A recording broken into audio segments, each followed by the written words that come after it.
1983 में क्या आपने देखी? 2 गाय थी, एक दो गाय, 3 गाय थी, एक सांड, 2 सांड थी। 3 गाय 2 सांड थे। और 2012 में जब गुरु महाराज के 1250 गोवंश थे आश्रम के अंदर, 1250 गोवंश थे।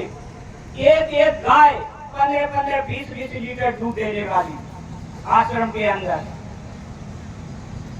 इसके बाद में अब 600-650 गोवंश रह गया। बढ़ना चाहिए। 25 साल में तो इतना हो गया, 3 से 1250, तो अब तो और ज्यादा होनी चाहिए ना। अब घट के 500-600 रह गए। वो भी 5-6 साल हो गए, एक भी गाय ध्यान नहीं रही है। गाय चिल्ला रही है, रहमा रही है, गरमा रही है, लेकिन सांड नहीं छोड़े जा रहे। इससे बड़ा कोई पाप है नहीं। इस दर्द को हमारी माता बहनें जानती हैं, कितना दर्द होता है। गाय चिल्ला रही, रमा रही है, 5 साल से कोई सांड नहीं छोड़े जा रहे हैं, और एक भी बच्चा आश्रम के अंदर नहीं मिलेगा। जहाँ 5-6 कुंटल दूध रोजाना होता था, तमाम घी और भंडारे में छाट मिलती थी, आज आश्रम वाले टिफिन ले लेके घूम रहे हैं।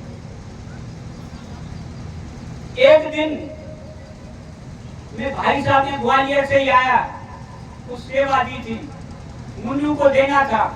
मैंने मुन्नू को स्टेशन पर बुलाया, गाड़ी लेके पहुंचा, बोले चलो मैं वहीं छोड़ दूंगा। तो इंडस्ट्री एरिया में हो गए हम दोनों गाड़ी लेके।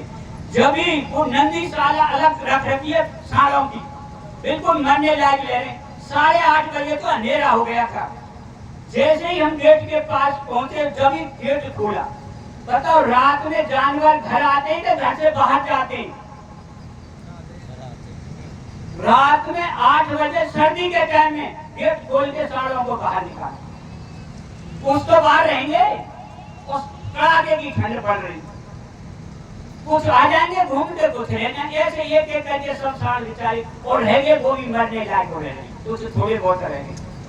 ये दशा हो रही है गायों की और सांडों की।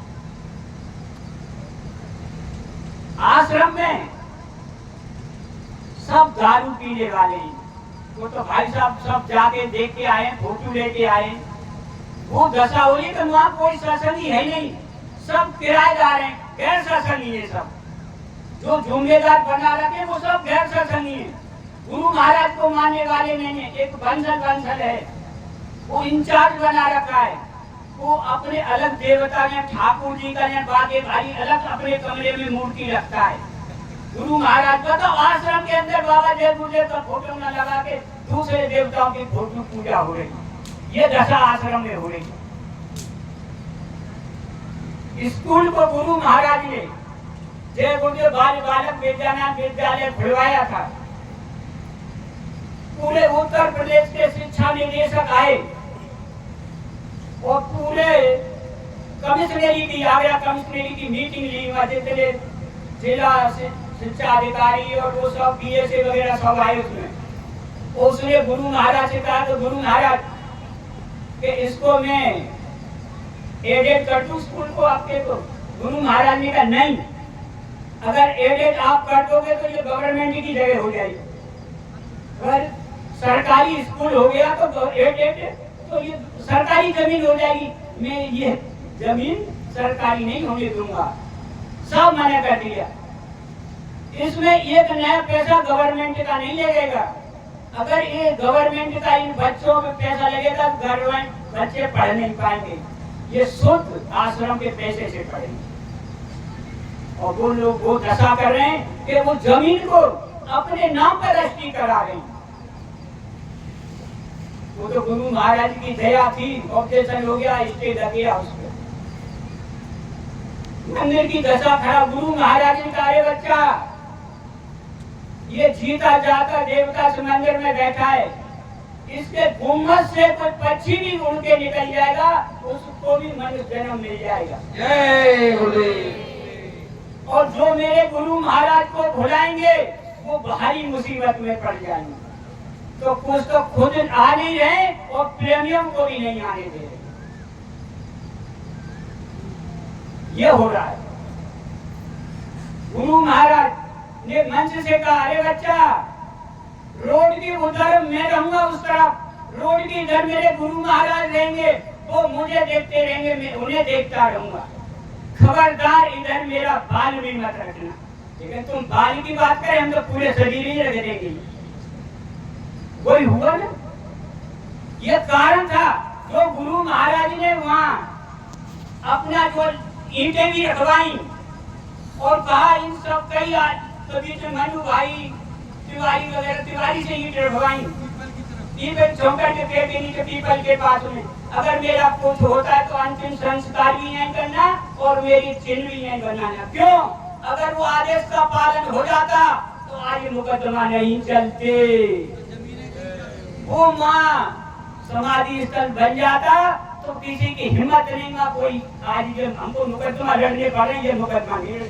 गुरु महाराज बहुत आगे की सोच के ये कहा था।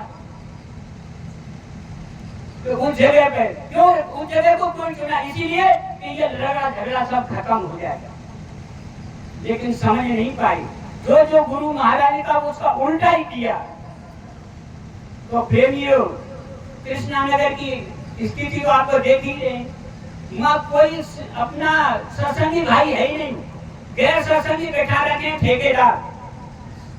वहां गए थाने तो हमारे भाई साहब सरपंच जी ने पूछा, भैया तुम कौन हो? के सामने 1.5 साल से रह रहा हूँ, मुझे पूरी जिम्मेदारी है आश्रम की। क्या सत्संगी, क्या सत्संगी होता है? नामदानी, क्या नामदानी? नामदानी किसको? वो जानते नहीं कौन नामदानी कौन सत्संगी। ऐसे जोपेदार लोग वहां बैठे, बताओ क्या होगा? जो गलत से गलत काम वहां हो रहे हैं, उन्हें क्या मतलब है इस सब बातों से? अगर हम शाकाहार का प्रचार करने जाएं, कहीं मथुरा में भूल में भी पहुंच गए तो सवाल करेंगे, तुम शाकाहार का प्रचार कर रहे, तुम्हारे आश्रम तो ये हो रहा है सब काम। क्या जवाब देंगे? बोल पाओगे? तो प्रेमियों, आज मुझे बड़ी खुशी हो रही है कि अब कुछ होने वाला है, उस समय बदलने वाला है। जय गुरुदेव। जय गुरुदेव।